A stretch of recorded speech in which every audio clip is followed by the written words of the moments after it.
guys, welcome back to the Wisconsin Files. Today we are talking about the exorcism of Carl Seige. Now, Carl Seige was a German immigrant that came to Watertown to sort of seek refuge from demons that were haunting him as he was a child and even into his adulthood. And this story also takes place in my hometown, so I'm really excited to share this with you guys. So let's get into it.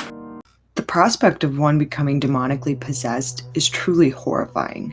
The idea of an evil entity taking over your body and mind, rendering an individual helpless, has plagued mankind since the dawn of time. Though today, most cases of possession are usually chalked up to ailments of the mind rather than supernatural forces.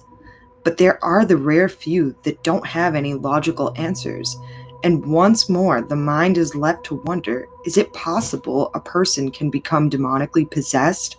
Or is there another source for these alleged cases of possession?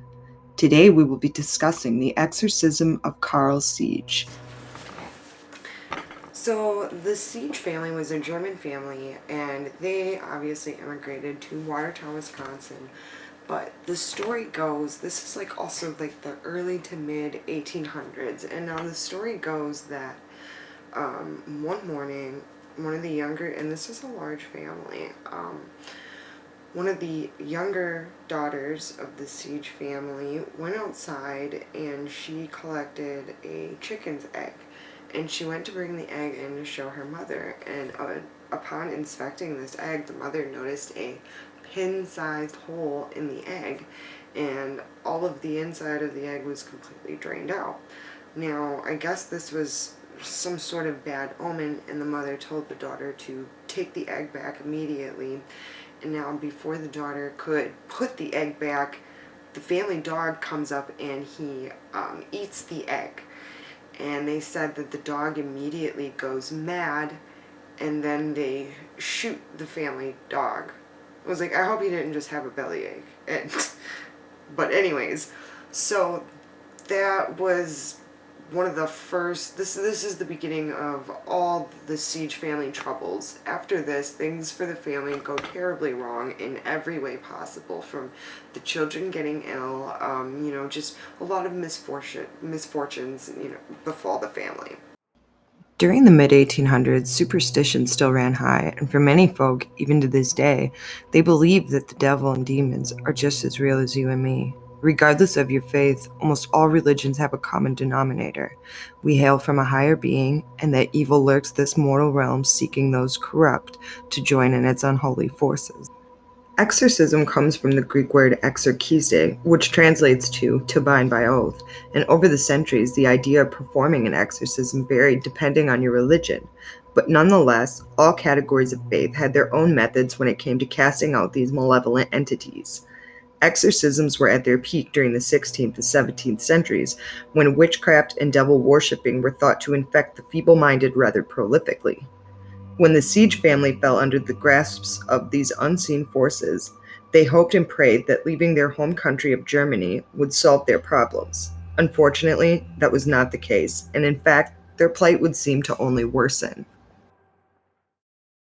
At this time, Carl is 5 years old, and now, after the egg situation, Carl and the daughter that found the egg, they both fall deathly ill, and they are in critical shape.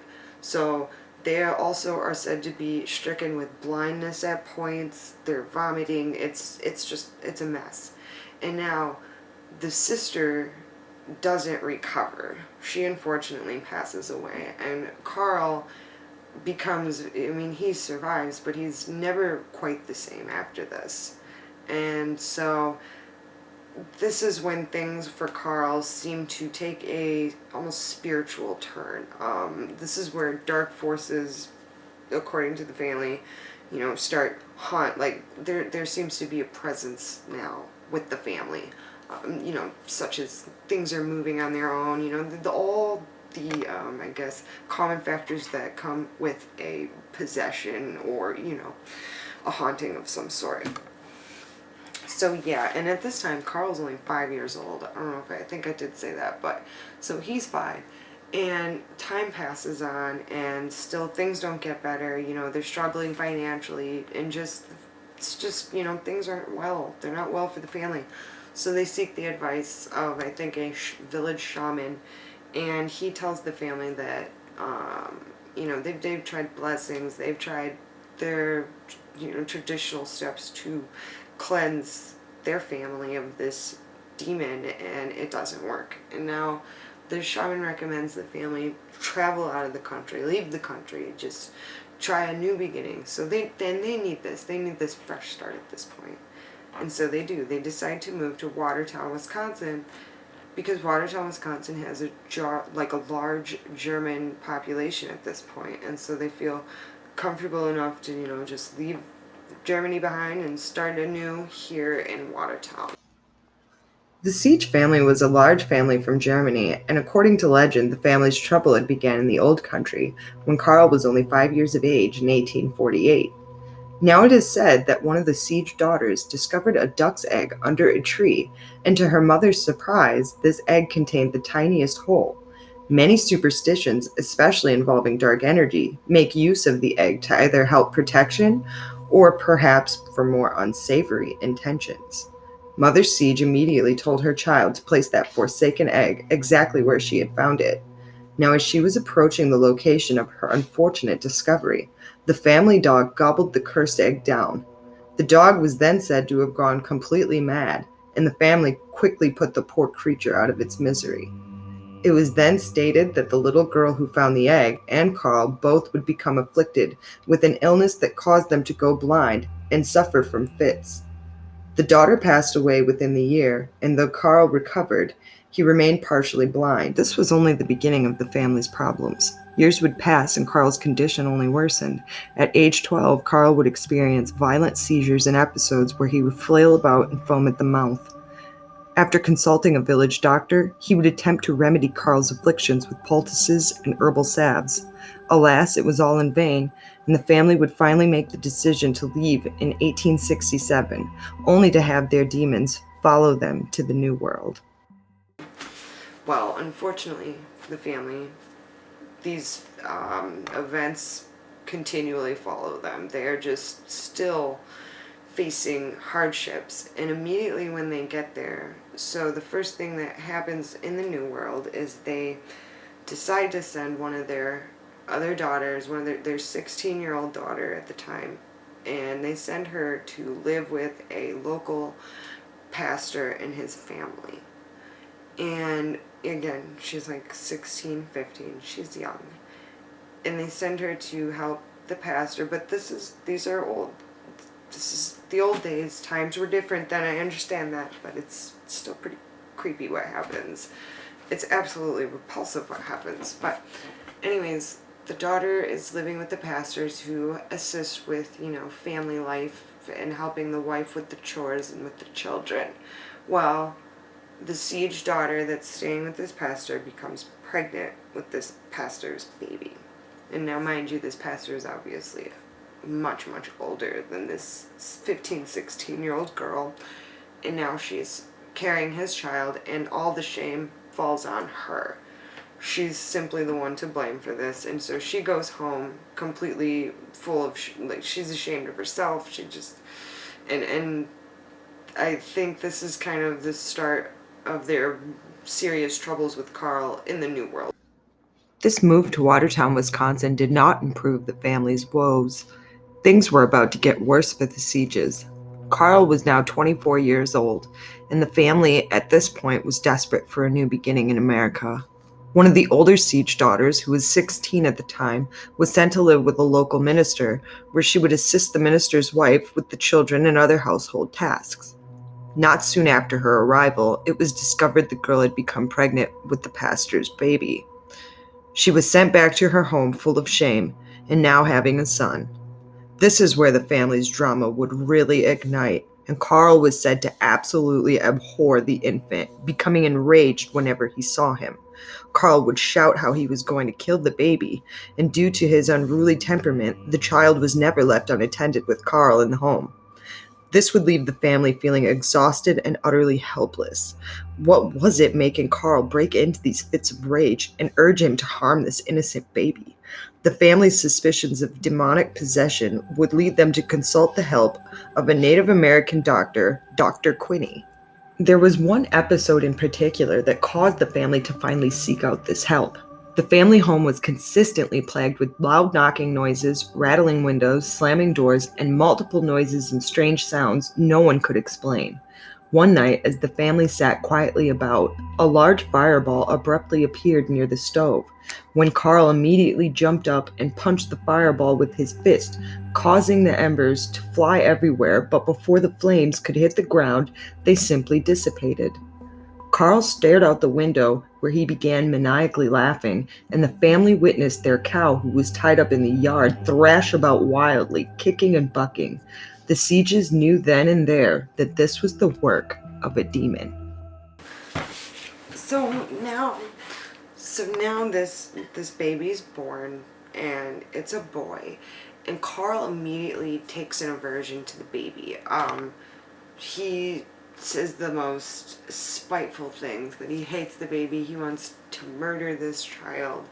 He just has these outrageous violent bursts, and he's threatening to, do serious harm to this child. So the other Seige members feel like they need to constantly protect the baby, and there's somebody always standing next to the child's cradle while they're sleeping. Just at all times, this baby's with another adult, because they're just afraid of what Carl might do. He's unpredictable at this point, and things are just getting worse. So as the family's suffering through all of this, it is said that they are experiencing like more and more paranormal phenomenon in the house. Just whatever is happening to Carl is now kind of leaking outside and occurring more frequently around the house, where they're hearing like scratching from inside the walls, banging, knocking on doors and windows, and they would go to answer and there's nothing there. So there's one episode that absolutely puts the family over the edge. It is said, like, besides Carl, these phenomenons leaking out, it comes to a head one night where the family is sitting about the kitchen, minding their business, tending to their daily duties, when out of nowhere, a, like, fiery orb, like, substance comes out of literally thin air and is now floating in the middle of the room. At this point, Carl is said to go into a maniacal laughter and begin kind of one of his fits, and not like this ball just is suspended in midair, and they're just staring at it. And Carl puts his hand through the fireball, and all the burning embers they just explode and then dissipate before ever touching the ground. So this was the episode where they thought, okay, we need to try to seek some help here.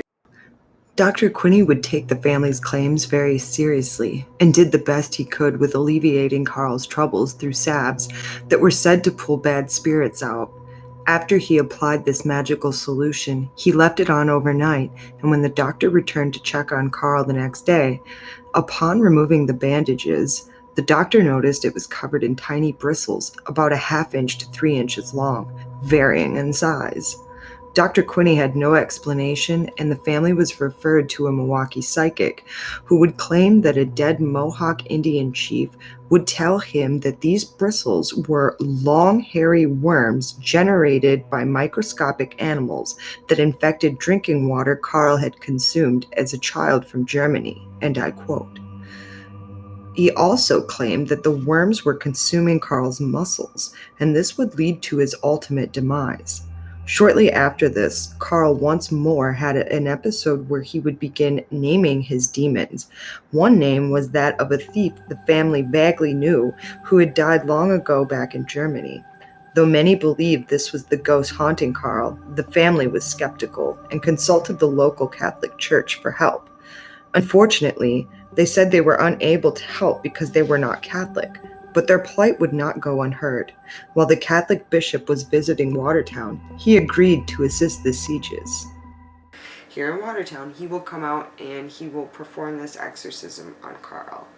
And boy, oh boy, this is big news at this point. Now word is spreading all through Watertown and the surrounding areas that there's a young man in Watertown who's possessed with a demon, and there's going to be an exorcism being performed by one of the bigger pastors from the church in Milwaukee. So this is pretty big news. The entire town's just, absolutely intrigued by this. And so this priest arrives. Do I keep saying pastor? If I do, I apologize. I mean priest. It's also 1:30 a.m. while I'm filming this. But anyways, so I almost did it again. The priest arrives in Watertown, and he, I guess, over the course of several days, performs this exorcism on Carl, and the people are filing in. This is quite the spectacle. Everybody's just wanting to gather in, wanting to watch this exorcism be performed live, and they're all curious. They all want to see what's going on. And now it's said that Carl would levitate, he would go into these, this priest is up there performing these ritualistic rites and, doing the normal procedures that come with a Catholic exorcism. And it's said that Carl's demons are responding to this. He's speaking in different languages that he's never even been exposed to. It's one hell of a phenomenon that's going on in this church. In November of 1869, a sensational exorcism would take place over the course of a few days. At St. Henry's Catholic Church, hundreds of people filed in to witness these unspeakable events. The priests would take turns putting holy water on Carl and recite prayers. It was said that Carl would levitate and that people witnessed demons leaving the young man's body. It was also said that Carl began speaking fluent in Latin and other languages unfamiliar to him. And finally, on the third day, the last of the demons were expelled. And there is nothing more after this on Carl's life, other than the Seiges seem to have lived out a rather peaceful life. It also remains up for debate if this man was actually possessed or did he suffer from some form of mental illness. That will remain unknown. And so ends our story on the possession of Carl Seige, a truly haunting tale that has been lost to the ages. Thank you again so much for watching. And after this, it literally says he goes home and there's nothing else really reported on him. I was assuming that he just lived out, from what I could gather, he just lived out a quiet, normal, mundane life. There's nothing else to say that he was ever possessed again or that his family was ever troubled by any form of demons. So, yeah, that's the story of Carl Seige. It's pretty intense, honestly. Like I said, exorcisms are pretty crazy, and I don't know, just the idea of being taken over by a dark force, it just terrifies me. It's absolutely horrifying. So thank you guys so much for watching today, and I will definitely catch you all in the next one.